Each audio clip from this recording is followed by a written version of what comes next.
within the Best Buy stores, there's an Apple shop, there's a Samsung shop, there's a Windows store. We've also got stores with Sony, also with Samsung in home theater, Canon, Nikon, and so on. Because these tech companies saw that we're the only place of scale in the U.S. where they can showcase the fruit of their billions of dollars of R&D. And customers need to oftentimes touch, feel, and experience the product. You cannot use your senses to buy a 4K TV online because you cannot see the difference in picture quality. You can use or buy a headphone online and see the difference. So it's a big advantage. So really great focus on the customer experience in partnership with the vendors. Took $1 billion of cost out, which allowed us to reinvest in pricing and in the customer experience.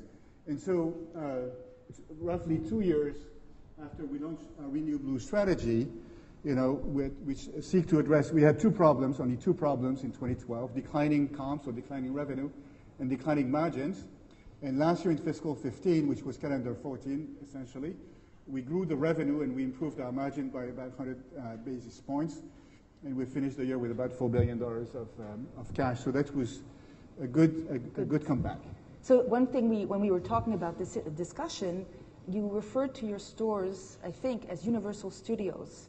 I was interested to hear, you've mentioned a number of shops, and you also talked a lot about the senses and the difference between just being sterilely online. And so describe a little bit, for those rare people that have not been in the Best Buy recently, what is the Universal Studios feel? So thank you. So yes, 2 years ago, people saw, when I started, I spoke with investors, with the media. Everybody saw our stores as a liability, right? You have way too many stores, you're going to die. We've made our stores an asset. And as we do all of the research online, the stores become really an asset to allow us to showcase these technologies. So if you go in one of our stores, it's become very dramatic. We have demonstrations. We have expert advice from our blue shirts, and it makes a big difference. So the phrase Universal Studios becomes like really a dramatic experience. And as the business moves in part online, the store experience, the expectations of the customer has really risen. It needs to become quite theatrical. The other way the stores became an asset is from a supply chain standpoint, is who ship from stores. So if you buy online today, you guys know this, right? You can pick up the product in the store, but we can also use the store as a warehouse. So if we don't have the product in our main warehouses, our systems will seek the product in all of the 1,500 stores in the U.S. and will ship from the stores. And because 70% of the U.S. population is within 15 minutes of a store, our speed to delivery now beats Amazon in many cases, which is a great asset. So when we talk about the future, what I think Hubert is saying is that they're going to be better than Amazon. But we'll get to that in a second. You also mentioned something that I thought was interesting. You called it small cube, low touch, big cube, high touch. So again, I think that's going into the value that your stores deliver for these kinds of products. Yeah. So I think the point is this: if a product is small volume and small touch, low touch, meaning something that any one of us has already bought in the past or is familiar with, so a DVD or your fifth iPod, it's easy to buy online, right? There's no surprise, and it travels well and can be delivered to your home. If it's a large cube or high touch product, such as a large screen TV, 84-inch TV, anybody's got an 84-inch ultra high definition TV? If you don't see me after class, okay? Or large appliances, or a phone, or something that requires a lot of explanation, then there's immense value in seeing us in the stores, and that's where the stores have a big advantage. To your point, as relates to the competition with the online players, a statistic that is not really well known is that the online channel in the U.S. last year for consumer electronics was actually flat, right? Which seems that we may have reached a plateau in terms of the online penetration. And of course, we have, in a sense, an unfair advantage vis-a-vis Amazon. My friend from Seattle only gets to stand on one leg, which is the online channel. We have a three-legged stool. We have online, we have the stores, and then we go into people's homes with the Geek Squad, And so that gives us a huge advantage. And for those of you who see us as mainly a store company, I encourage you to open the App Store on your iPhone. And if you do this while I'm speaking, you'll see that the Best Buy app is actually rated first today, and in these days, by Apple as the best new apps in the market. So just check your iPhone 6 or 5 or 4, and you'll see that, so online is a big thing, but we have these 3 legs in our store. What was very impressive to me when we were talking was, and you're talking here very casually about all these changes, but there's actually a lot of work. And I think you described, and your reports described 5 pillars. So before we move on to the next topic, I just wanted everyone to hear how you describe these 5 pillars that drove this change, and maybe are the basis for the future as well. So the 5 pillars of our Renew Blue transformation have been, first, the customer, so reinventing the customer experience, which is what I've described. 2, and I bet we'll talk about it as relates to the future, it's also reinvigorating the employee experience. As any service business, probably as any business, the employees are a key aspect of what we do. So we've invested significantly in the training of our associates. Even though we've taken $1 billion of cost out, we've actually increased the amount of customer-facing labor in our stores. And of course, we've increased also the digital talent in the company. The 3rd pillar is the partnership with the vendors that I talked about. And it was in April of 2013 when we announced our deal with Samsung that the market really turned and people said, oh my God, there's something there that we had not seen. And our share price started to go up materially.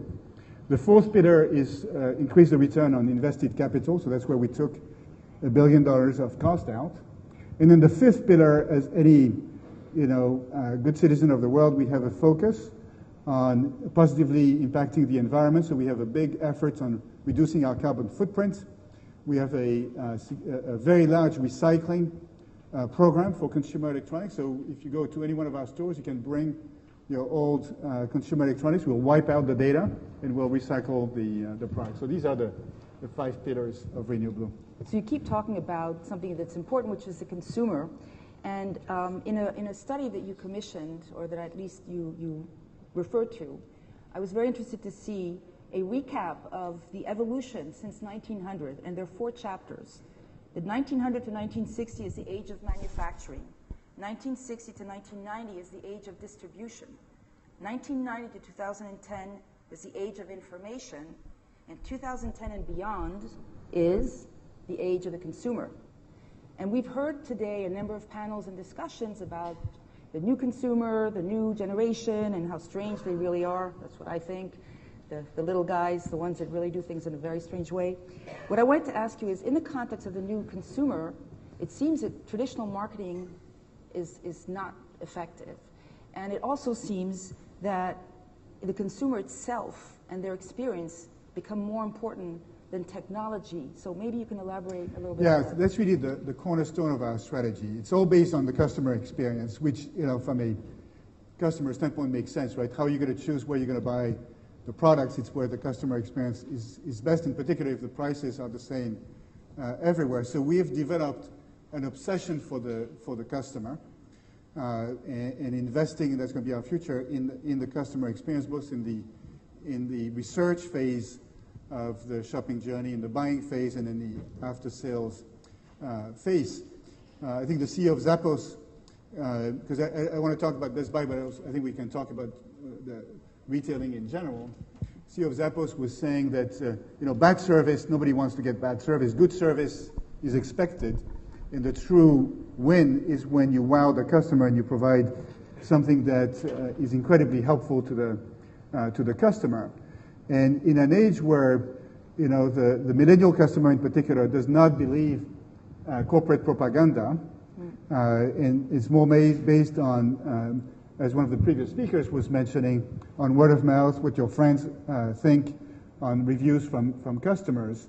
Our view is that investing in the customer experience is the priority vis-a-vis investing in marketing. Now, we do invest in marketing in social media, digital marketing, and so forth, but the priority is around the customer experience. So as an example, 2 years ago, we stopped advertising during the Super Bowl. My predecessor every year we're spending $5 or $6 million advertising during the Super Bowl. And in the US, everybody knows Best Buy. So what's the point of investing on commercial during that time? In contrast, we want to invest in the customer experience, again, online, in the stores, and in the home of the... And they become your ambassadors. They become your conduit. And the word of mouth becomes really important. I was visiting stores in this market in the last couple of days, and we've opened in these stores a higher-end experience which is called Magnolia Design Centers, where you have high-end specialist system designers that can come to your home, assess what you have, work with you to see how you want to evolve your audio and video experience. And there's no advertising for Magnolia. It's purely word of mouth of, I hope, ecstatic customers. Again, see me after class if you're interested in anything around that. So let's talk a little bit about innovation. And how do you manage innovation? Do you work with think tanks? Do you foster that internally? How do you manage the external and the internal and empower a culture of innovation? So as any company, we need to continuously reinvent ourselves and innovate. So your question is, what are the sources of inspiration for innovation? It's really a variety of things. For me personally, it starts with personally experiencing the customer experience. So I got this giant excuse being the CEO of Best Buy that I have to buy everything we sell, right? And experience the service myself. And it's by truly going through the experience that you identify the pain points and say, oh my God, it'd be so cool to have it done differently. So that's the first source. The second source is spending time with the employees. What are they going through? What are the insights they're getting from customers? And what are the pain points from their personal experience? We also do market research and focus groups. And the last piece that we've developed recently is really building a network of relationships with Silicon Valley out west, which of course is this amazing source of innovation. So when I started to meet with VCs out there, I was impressed by how, same like the major tech companies, they were keenly interested in Best Buy because this is the conduit for... And so we're organizing regular forums between their portfolio companies and our teams in order to fuel innovation. And then we put all of this together in an innovation pipeline, a little bit like a pharmaceutical company, where you put a lot of ideas at the front and you work hard to make sure that some of these ideas come to fruition. There's also a cultural aspect. After 2 years of cutting costs, there's an aspect of giving the confidence to the teams that it's okay to innovate, it's okay to try things, it's okay to fail. And so one of the key conversations I have when I travel is I talk about all of the mistakes I make to make sure that they understand it's okay to make mistakes, provided that they are not, $5 billion mistakes. The $5 billion mistake types better avoid that. Is the mobile an important dimension for you? I mean, I'm assuming yes, but is it its own focus, or is it just part of it? It's really a good illustration. So mobile is obviously critical. The web is actually not growing anymore. It's really mobile that's growing. And an illustration of how the various channels can come together. So So the mobile app that we have or that other retailers have is not seen as a channel in it of its own, but it's an help for the customers. So here's a couple of examples of the kind of innovation that you can think about. So the key when you're in a store, first you browse, the products that you might be interested in, particularly if you're a millennium. At first you don't want to talk to anybody, you want to be on your own. But at some point, you want to talk to an expert. So having a button on the app, a bit like in an airplane, where you can call the flight attendant and call a blue shirt to come and help you, is a cool experience. Similarly, or some other customers come to the store and they want to buy, they know exactly what they want to buy. Maybe it's a charger for their phone that they've forgotten as they were traveling. And they want to talk to anybody, they want to go in and out very quickly. So having an application where you can scan the products, pay with Apple Pay in the app, and then leave the store without talking to anybody would be a cool experience as well. So, when you talk about the future, you can think about all sorts of help from technology, and sometimes I find that the technology discussions about the future are in part irrelevant because they're focused on the technology gimmicks. I find it much more productive to start again from the consumer and the obsession about the consumer. What would be great? What is the problem that the customer is trying to solve? And how can we help him or her solve that problem? And then finally, how can technology help? So technology is an enabler, but not the driver. If technology is the driver, then you get confused and you seek technology for the sake of technology, and it's not as impactful as being obsessed by the customer.